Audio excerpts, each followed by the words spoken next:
Ang nakakatakot na hula ni Windra Fortune sa gobyerno ng Pilipinas.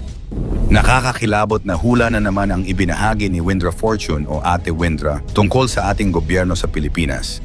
Ang hula niyang ito ay noong Agosto 2025, ang iba ay nagkatotoo na daw at ang iba ay mangyayari pa lang daw. Ayon sa kanyang mga baraha, isang malaking pagsabog ng katotohanan ang mangyayari, mga katiwalian, pagkakalantad ng mga opisyal, at mga taong lalaban para sa bayan.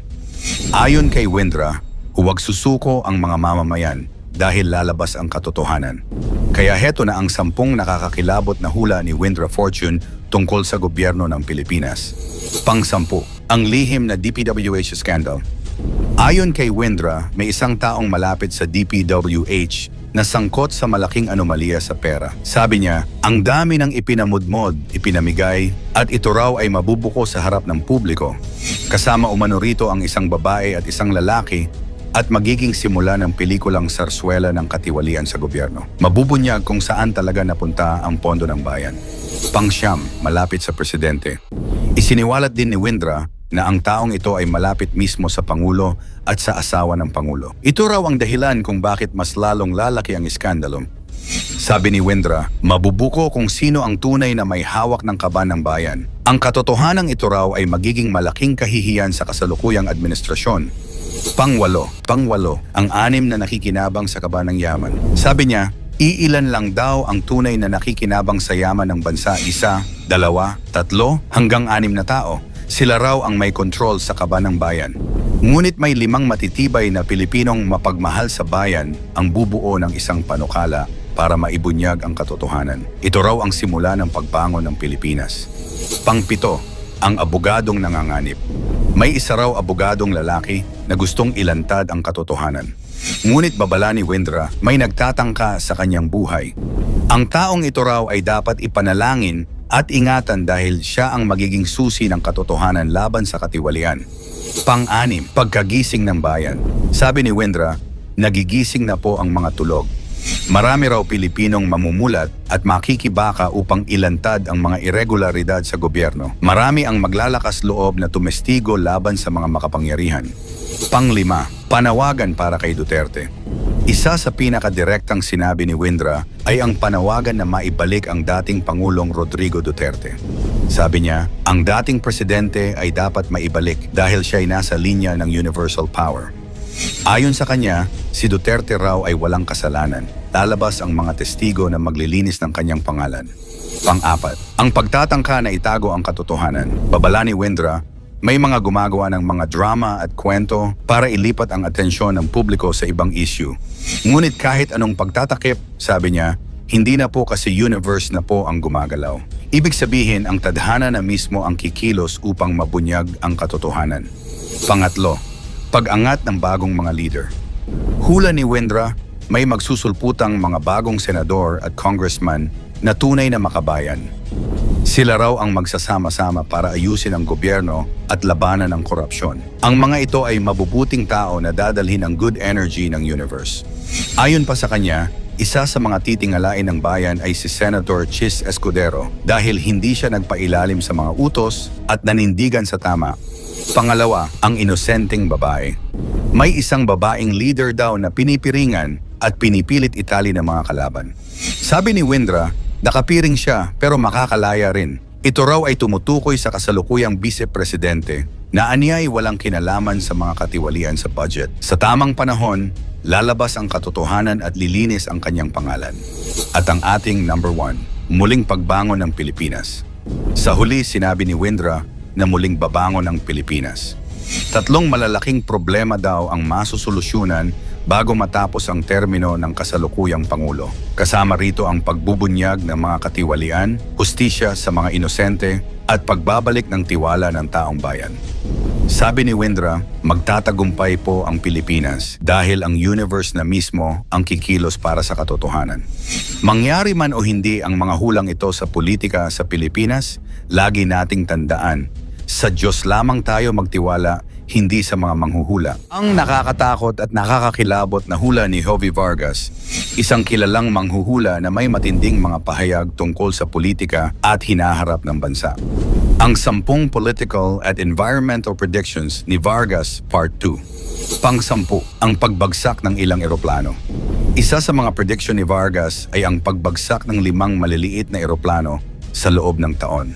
Ayon sa kanya, hindi ito magiging malalaking commercial jets, kundi mga private o regional aircraft. Bagamat hindi pa nakukumpirma ang eksaktong bilang, may mga naitalang maliliit na insidente ng plane crashes nitong nakaraang mga buwan. Ang prediction na ito ay nagpakita kung gaano kahalaga ang aviation safety at kung paano minsan ang maliliit na pangyayari ay nagiging headline lalo na kung ito'y nahulaan na. Pang-siyam, bagyo at bagong virus. Ayon kay Vargas, darating ang matitinding bagyo at isang bagong virus ang lilitaw, ngunit hindi na mauuwi sa lockdowns tulad noong panahon ng COVID. Sa halip, magiging usapin daw ang mga bakuna at proteksyon. Kung titignan, totoo ang bahagi ng bagyo taon-taon naman, talagang dumadaan ang malalakas na bagyo sa Pilipinas. Tungkol naman sa virus, may mga pananaliksik ngayon na nagbababala sa mga bagong variants at maging sa mga posibleng bagong sakit na pwedeng lumabas. Hindi pa eksaktong nangyayari ang lahat ng sinabi, pero masasabi nating may bahaging tumatama ang hula na ito. Pang-8, mga usaping politikal na mas lalong iinit. Sabi ni Vargas, lalong magiging mainit ang politika lalo na't papalapit ang halalan sa 2028. Makikita raw natin ang kaliwat kanang batuhan ng issue at ang paglakas ng mga paksyon. Hindi man eksaktong hula na may petsa, pero nakikita na natin ang senyales. Lumalakas ang mga alyansa at dumarami ang mga pasaring sa gobyerno at oposisyon. Pang-7, pagkakawatak-watak ng mga alyansa. Isa pa sa mga hula ni Vargas ay ang pagkasira ng ilang political alliances. Mga dating magkaalyado, bigla na lang daw maghihiwalay at magsisimulang magsalita laban sa isa't isa. At kung titingnan natin ngayon, may mga balitang kumakalat ng pagkakabaha-bahagi sa malalaking pamilya sa politika. Pang-6, paglalaban ng impluwensya sa Senado. Hula rin niya ang mas matinding paligsahan ng impluwensya sa Senado. Ang bawat grupo gagamit ng lahat ng paraan upang makuha ang pwesto at liderato. At dito na pumapasok ang isa sa pinakatampok na hula niya na napatunayang totoo. Pang-5, pag-angat ni Tito Sotto bilang Senate President. Bago pa man mangyari, sinabi ni Vargas na muling uupo si Tito Sotto bilang Senate President. At ngayon, ilang buwan lang ang lumipas, nangyari na nga ito. Isang malinaw na halimbawa na ang ilan sa kanyang mga prediksyon ay talagang nagkakatotoo.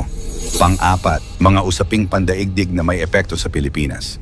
Kasama sa mga pahayag ni Vargas ang posibilidad ng tensyon sa West Philippine Sea at kung paano ito makakaapekto sa politika ng bansa. Ayon sa kanya, ito raw ay magiging isa sa mga malaking punto ang debate sa mga susunod na taon. Pangatlo, ang pag-usbong ng bagong leader. Hula rin niya na may mga bagong pangalan na sisikat sa politika, hindi galing sa tradisyonal na pamilya, kundi mula sa mga progresibong hanay. Ang mga ito raw ay magbibigay ng bagong kulay sa politika, bagamat haharap sila sa matinding pagsubok mula sa mga lumang dinastiya. Pangalawa, mga panibagong kilos protesta. Sabi ni Vargas, hindi maiiwasan ang malalaking kilos protesta, lalo na kapag dumami ang isyu ng bayan. Mga sektor ng kabataan, manggagawa, at simbahan ay muling magigising at lalaban para sa kanilang paninindigan. Ang senyales nito ay nakikita na natin ngayon sa iba't ibang rally at pagtitipon. At ang ating number 1, ang malaking pagkakawatak ng bansa sa politika. Ito ang pinakamalakas na hula ni Vargas na darating ang panahon ng matinding pagkakawatak-watak ng bansa sa politika. Hindi man literal na hatiin ang teritoryo, pero sa ideolohiya, pananaw at suporta sa mga leader, magiging mas malalim ang banggaan. Nakikita na natin ang mga unang palatandaan nito.